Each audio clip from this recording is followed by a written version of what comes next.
সাপের গল্প বলি, তাইলে বুঝতে পারবেন অদ্ভুত মানুষটা কে বলেছেন। একজন সাহাবী রাসূল জঙ্গলের মধ্যে আটকে গেলেন, হারিয়ে গেলেন, অন্ধকারে দল ছেড়ে বিচ্ছিন্ন হয়ে গেলেন। আলাদা হয়ে যাওয়ার পরে তিনি আপনার কিনা গাছের গোড়ায় মাথা নিয়ে শুয়ে গেলেন। দিন হলে বাড়ির দিকে যাব, একটি সাপ চলে এসেছে। সাপটা এসে ওই আপনার কিনা নবীর সাহাবীর দিকে এগিয়ে যায়। সাপ এগিয়ে যাবে, সামনে বাঘ দাঁড়িয়ে আছে। সাহাবীর মন কেমন হবে গো? যদি সামনে বাঘ আর সাপ থাকে, কোন দিকে যাব? বাঘে আগে আসে না, সাপে আগে আসে না। বলে কি ব্যাপার কি? হঠাৎ আল্লাহর দিকে, আসমানের দিকে মুখ করে জবান খুলে দেয়। ছুটে বাঘ যখন ঝাপটা দেবে, আর এদিকে সাহাবী চোখ বন্ধ করে আল্লাহর দিকে তাকিয়ে বলে, আল্লাহ গো, আমার হেফাজতকারী হলেন আপনি। এবং আবার চিৎকার করে বলে, ওরে বাঘ শোন, আমি কে জানিস? বলে তুই কে? বাঘ শুনবে নাকি? হ্যাঁ, আমি আগে বললাম মানলাহুল মাওলা ফালাহুল কুল, মনে আছে তো? আল্লাহ কোরআনে বলছেন মানলাহুল মাওলা ফালাহুল কুল, বান্দা যখন আমার হয়ে যাবে 18,000 মাখলুকাতে যা রয়েছে বান্দার তাবেদার হয়ে যাবে। যখনই বলে বাঘ তুই আমাকে চিনিস? চোখ, আমি হলাম নবীর সাহাবী। বাঘ আর সাপ দুটোই থমকে দাঁড়িয়ে গেল। এবারে বাঘ হুসুর ফুসুর করে। বাঘ না মারতে পারে না ছুটে যায়, আসমানের দিকে তাকিয়ে বলে, আল্লাহ আমার জবান খুলে দাও, আমি নবীর সাহাবীকে কথা বলি, নচেত নবী আমার কষ্ট পেয়ে যাবে। এবারে কিরকম হবে? বলে শোনো, এবারে বাঘের পিঠে সাহাবী। এবারে মক্কা শহরের দিকে যাচ্ছে বা মদিনা শহরের দিকে যাচ্ছে, বলেন দেখি মানুষে কি বলবে? এই তো অদ্ভুত মানুষ বাপু, বাঘের উপরে সওয়ারি হয়ে চলে আসছে, অদ্ভুত মানুষ। এইবারে ভিতরে প্রবেশ করুন। हे कोटि कोटि प्रणाम नतमस्तक सकल प्रजाजनम हे दीन बंधु दयानिधि अभिनंदनम सुस्वागतम जन्मतिथि द्वादशं जन्मतिथि वैकुंठम अद्भुतम सुंदरम এবং এত অদ্ভুত এত মহামানব হবে আপনার কিনা বলতে আছে সাহাবী তুমি বড় অদ্ভুত মানুষ বাঘের পিঠে চড়েছো। এইবারে হিন্দুরা আর ওইখানকার যতরা বেধর্মী মানুষেরা এসে সাহাবীর কাছে জড়ো হয়ে যায়, বাঘ নিজের রাস্তা ধরে জঙ্গলের দিকে ফিরে যায়। বলে সাহাবী তুমি বড় অদ্ভুত, বড় পাগল রে, আমি বড় অদ্ভুত নয়, আমার নবী হলেন বড় অদ্ভুত। বলে কেন? বলে ওই নবীর নামে তো বাঘে ছাগলে এক জায়গায় পানি খায়। বাঘে ছাগলের ক্ষমতা হয় না এক জায়গায় পানি খায়।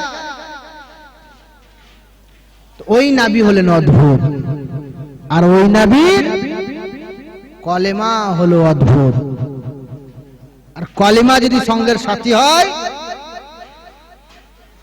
তো তুমি কি পাবে? ইসলামটা কি? তাহলে ইসলামের মধ্যে প্রথম আরকান হলে কলেমা, তাই না? ঈমান যাকে বলা হয়। তাহলে ওইটাই আমাদের আঁকড়ে ধরার মতো ক্ষমতা নাই, কারোর মধ্যে নেই। হ্যাঁ গো, একবার মুখে বুকে হাত দিয়ে বলুন, যে রাস্তা দিয়ে আমরা খাই, যে মুখ দিয়ে, ওই দিকে পায়খানা করতে পারবেন কোনদিন? বমি হবে, পায়খানা হবে। আর যে মুখ দ্বারা আল্লাহ আল্লাহ বলেন, সেই মুখ দ্বারা গাল দেওয়া যাবে?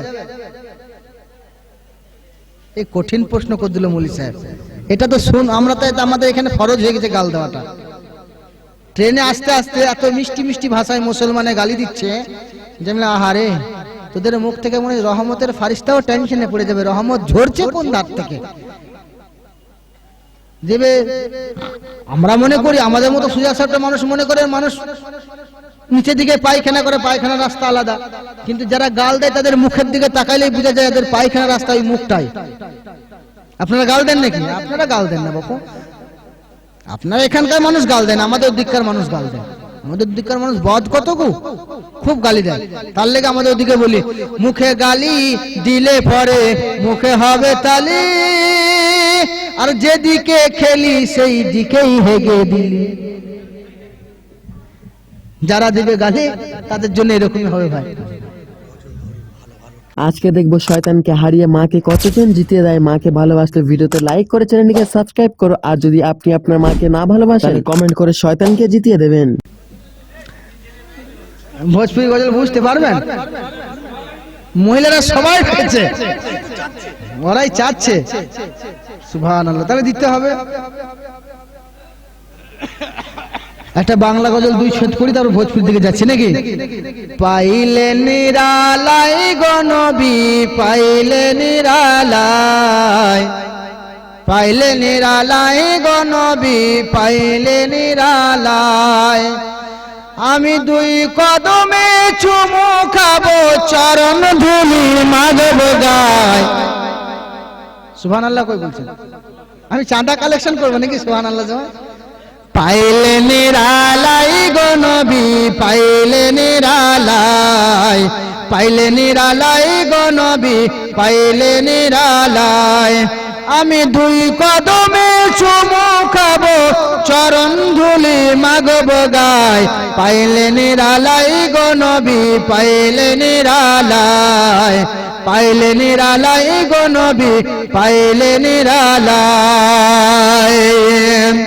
দয়ার নবী কত দূরে, লোহিত সাগরের তীরে, এখনো কাঁদেন গো নবী পাপী উম্মতের মায়ায়। পাইলে নিরালাই গো নবী, পাইলে নিরালাই, পাইলে নিরালাই গো রাসূল, পাইলে নিরালাই। আমি দুই কদমে চুমু খাবো, চরণ ধুলি মাগব গায়।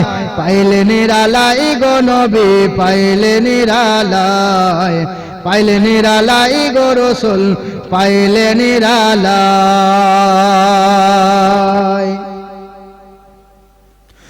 फूल भी मुस्कुराने लगा है, फूल भी मुस्कुराने लगा है, पत्तियां मुस्कुराने लगी है।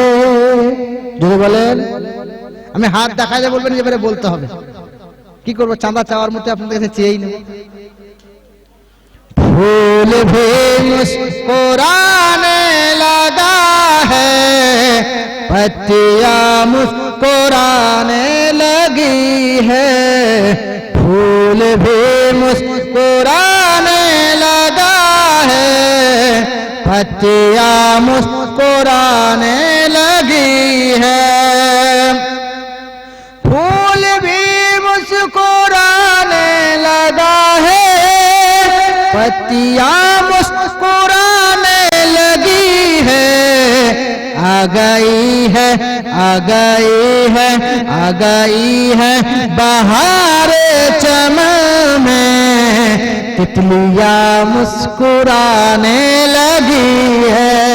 आ गई है बहार चमन में, तितलियां मुस्कुराने लगी है। उनके कदमों का एजाज है ये, सूखे था भर गए बकरियों के, उनके कदमों का एजाज है ये, सूखे थन भर गए बकरियों के। फिर सूखा पेड़ सूखा हरा हो गया है, डालियां मुस्कुराने लगी है, पेड़ सूखा हरा हो गया है, डालियां मुस्कुराने लगी है, फूल भी मुस्कुराने लगा है, तितलियां मुस्कुराने लगी है। এখানে যে কটাই বসে আছে না প্রায় খাইনি গো, আর যারা খেলো তারা ফুটোর ডোম আর ফিচার ডোম করছে। তারা খেয়েছে চলে গেছে, অনেকে খাইনি মনে হয়। খেয়েছেন সবাই? আপনারা সবাই খেয়ে নিয়েছেন? হ্যাঁ গো, আপনারা খাননি? দুটো দুটো খেয়ে নিন, খাওয়ার জন্য আসেননি? আল্লাহু আকবার কবির। আপনার আল্লাহ পাক আপনাদের জজবা ঈমানকে বাড়ান, আপনাদের যেন আল্লাহ পাক ঈমান আরো মজবুত ও পুখতা করেন। আজকে খাবেন না? আজকে আমি খাইয়ে দিচ্ছি, আমি আজকে খাইয়ে দিচ্ছি। আজকে আগো ক রকমের গজল শুনেছেন আপনারা এখন পর্যন্ত? বাংলা, হিন্দি, ভোজপুরি, তাই তো? আর সংস্কৃত हे कोटि कोटि प्रणाम नतमस्तक सकल प्रजाजनम हे दीन बंधु दयानिधि अभिनंदनम सुस्वागतम शाहे उमम जन्म तिथि द्वादश रबीउल अव्वलम शुभ मंगलम प्रतिमा अद्भुत अलौकिक प्रतिभा अति सुंदरम। अरे भोजपुरी सुने এটা কি এটা সংস্কৃত তাই তো ভোজপুরি শুনেছেন আর একটা আপনাকে বলি তাইলে তেলেগু শুনবেন ও তেলেগু তো বুঝতেই পারা যাবে নাঙ্গালা কাঙ্গাড়া তো চলবে সব। আপনি যদি একটা ভালো মনের মানুষ হন তাহলে ভিডিওতে একটি লাইক এন্ড চ্যানেলটিকে সাবস্ক্রাইব করুন। আর হ্যাঁ বন্ধুরা, আমি এটা বলি যে সাবস্ক্রাইব করতে কোনো টাকা লাগে না, তাই কিপটামো না করে একটা লাইক এবং একটা সাবস্ক্রাইব করে দাও। আজ বলেন ছংছা ওইটাও মুখস্থ করে রেখেছে এখানে, এখন চলছে কি কঠিন ভাষা গো, ওর মানে না জানা পর্যন্ত গজল মুখস্থ করা ভুল হবে না। যদি আমাকে বলে দেয় হুজুর এটার মানে কি, তো বলবো আমি নিজেই জানি না, তখন বলো মৌলভী সাহেব নিজেই জানে না, ওটা শুনিয়ে দিল। তা আপনাকে আবার নেপালি একটা গজল আছে আমাকে খুব ভালো লাগে পড়তে। হ্যাঁ আসলাম হাবিব না, এই হাবিবি মেলায়, আর আসলাম হাবিবের দরকার না, এই হাবিব মেলায়। আসলে তা নয়, বাস যদি আপনি মনে করেন বাসের মালিক আর যদি খদ্দের না থাকে বাস চালাবেন তো? বিরক্ত হয়ে সব বুদ্ধিমান মানুষ আছে বাবু, আমার কষ্ট নাই, তাছে খদ্দের নাই। মহিলারা আছে তো আপনারা বললেন রে বাবু, আমি সেটা বলছি না। এবার ভালো করে এবার মহিলাদের ওয়াজ শুনবেন নাকি? হ্যাঁ মহিলাদের ওয়াজ করা হোক। মা গো ও মা সুখবর শুনিয়ে নাও, কোরআন হাদিস শুনিয়ে যাও, এসে নবীর মাহফিলে আজকে রাতে নবীর কথা শুনতে এসেছে ওই মাদের নামে, তাই তো আজ আলোচনা সেজেছে। ইমানদার ইমান পাবে পাবে নবীর দিন, আর যারা শুননি দূর থেকে এসেছে গো মুমিন, যারা গাছে মারাই আমার রাত্রি গো জেগে, আল্লাহ পাকের রহমত পাবে তারা ঝোলা ভর্তি করে। সব যদি তারা নি নাই, আল্লাহ পাক আমাদের জাজবে ঈমানকে বাড়ান। এবার আল্লাহ রাব্বুল আলামিন বলেন, বান্দা শোনো তোমাদের নবীকে আমি কেমন পাঠিয়েছি, এবার কোনো কথা নাই, মাত্র 30টা মিনিট আর নেবো আপনার কাছে। হ্যাঁ আড়াইটা হয়ে গেছে গো, দেখেছে টাইম হয়ে গেল বাবা, টাইম দৌড়ছে, ও দাঁড়াইছে না কারোর জন্য, খানিক থেমে যা। হ্যাঁ এখনো তোবা করার দিন হয়নি, নামাজ পড়ি না আমরা, শেষ বেলায় নামাজ পড়বো তারপর দাঁড়িয়ে রাখবো এই মনে রেখেছি আশা, এখন দাঁড়িয়ে রাখার বয়স হয়নি নাকি গো? আপনাদের কথা বলবো না, না না ছি ছি, আপনাদেরকে বলতে পারি বাবা রে। শোনেন আমার বড় ভাইকে বলছি আমি যে ভাই তুমি দাঁড়িয়ে রাখবে না, বলছে আমার বয়স হয়নি। চাচতো ভাই আমার, বলছি ভাই দাঁড়িয়ে রাখবে না, বলছে আমার বয়স হয়নি। বলছে কেন বয়স হয়নি? বলছে বিটির বিয়ে দি। তাহলে তুমি এখন বিয়ানকে দেখাবে না বিয়াইকে দেখাবে?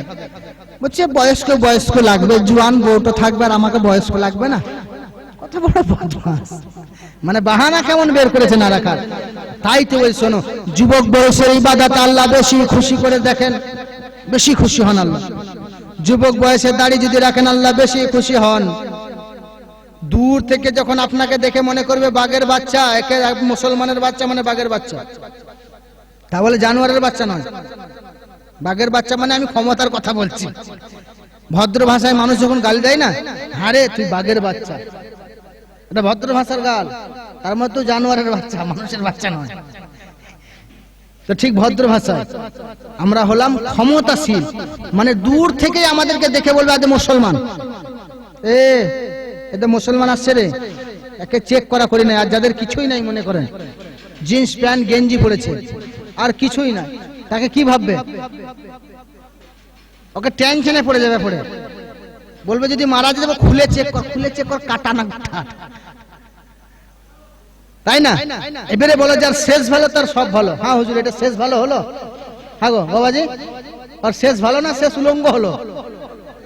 তাহলে এবার বলে আল্লাহর রহমত পাবে না জাহান্নামের চৌরাস্তাতে যাবে? তাহলে আমাদের চেহারা সুন্দর করো, এখন সময় আছে আপনাদের আমাদের। তো হঠাৎ একদিন এমন হবে নিস্তব্ধ হয়ে যাবেন আপনি, আর পাশে কেউ নাই, আপনি একাই হয়ে যাবেন, বাবা মা সবাই কাঁদবে, সবাই আপনার কাছ থেকে সরে যাবে। আপনার কাপড় খুলবে অন্যজনা, আপনার কাপড় পরাবে অন্যজনা, আপনার লোহা আপনার চেন থাকলে চেন খুলবে আরেকজনা, আপনাকে গোসল দেবে আরেকজনা, কাফন পরাবে আরেকজনা, দনজায় তুলবে অন্যজনা, তুলে নিয়ে যাবে আর অন্যজনা, আপনাকে নিয়ে যে জানাজা তালায় নামাবে অন্যজনা, গোসল আপনার কিনা জানাজা পড়াবে অন্যজনা, আবার নিয়ে গিয়ে কবরে নামাবে অন্যজনা, মাটি দেবে সবে, সবাই তোমায় ভুলে যাবে। আর মনে থাকবে ওই দিন কি জবাব দেবে? তাই বলি আমার মা বোন শুনে রাখো, রাত্রিবেলা করোনা ঝালা পালা। আর দেখেন আজ বিশ্বের জমিনে মেয়েদেরকে বেশি অ্যাট্রাকশন করছে আপনার কিনা লাভ ভাগুয়া। ওরা আমাদেরকে বলছে লাভ জিহাদ, কিন্তু ওরা আমাদের একবার বাস্তব বলে দিচ্ছে আপনাদেরকে। আমি কোন বেটাকে ভয় করি না তো, কেন আমরা হলাম পাঠানের বাচ্চা। আমি হলাম নাসিমউদ্দিন খান, একবারে পাঠান। এসেছে আল্লাহ পাক এক বীর্য দ্বারা, এক ফোঁটা বীর্য দ্বারা আমাদের পয়দা করেছে। এক ঝলক হয়তো একটা গুলি দ্বারা আমাদের জীবন নেবে, বাস খেলা শেষ। কিন্তু যতদিন বাঁচবো বাঘের মতো বাঁচবো, শিয়ালের মতো বেঁচে লাভ নাই, কুকুরের মতো থেকে লাভ নাই। সুতরাং আজ লাভ ভাগওয়া ট্রিপ চলেছে একটা, তাদের ট্রিপ এমন হয়েছে মুসলমানদের মেয়েদেরকে আপন করো। জায়গায় জায়গায় স্কুলে ছাড়া আছে, সব জায়গায়। একটি যদি মুসলমানের মেয়েকে তুমি আনতে পারো 1 লক্ষ, কেউ কোন জায়গায় লিখেছে 2 লক্ষ, কেউ বলছে 5 লক্ষ টাকা পাবে, একটা ঘর পাবে এবং থাকার জায়গা পাবে, একটা কাজ পাবে, চাকরি। এটা শুনেছেন? শুনেছেন না? আর আমরা বাস্তবায়িত সেখানকার মানুষের কাছে দেখেছি আর সেগুলো আর্টিকেল পড়েছি। তাদের জন্য স্পেশাল ট্রেনিং দেওয়া হয় কেমন করে মেয়েদেরকে বশ করবে। আর আমাদের মুসলমানদের মেয়েরা তাদের ট্রিপে পড়ে ধ্বংস হয়ে যাচ্ছে, নষ্ট হয়ে যাচ্ছে, দিয়ে বিবাহ করে পালিয়ে যাচ্ছে, দিয়ে 1 বছর পর না মায়ের কাছে আসতে পারছে, না স্বামীর কাছে যেতে পারছে, দিয়ে তাকে নিয়ে গিয়ে আপনার কিনা বেশ জায়গায় রেখে দিচ্ছে। আমার নিজে দেখা এরকম কিছু মুসলমান আছে, আমার নিজে দেখা অনেক জায়গায় অভিজ্ঞতা। বর্ধমানে আমার সাথে একটা পরিচয় হলো, বলছে মৌলভী সাহেব খুব কাঁদছে একটা মহিলা। বলে কি ব্যাপার? বলছে না আমি ঘর যেতে পারবো না, আমি জান দিতে পারছি না, আমি স্বামীর ঘর যেতে পারছি। বলে কেন? বলে আজ বিগত 3 বছর আগে আমি বাড়ি ছেড়ে পালিয়ে এসেছি। আমি যেই বাড়ির যাকে বিয়ে করেছিলাম, যখন তার বাড়ি যাই পায়ের নিচে ফুল ফেলেছিল, আর 1 বছর খুব বেশি হলে আমাকে ইউজ করলো, তারপরে তার ভাইরাও আমাকে ছাড়লো না।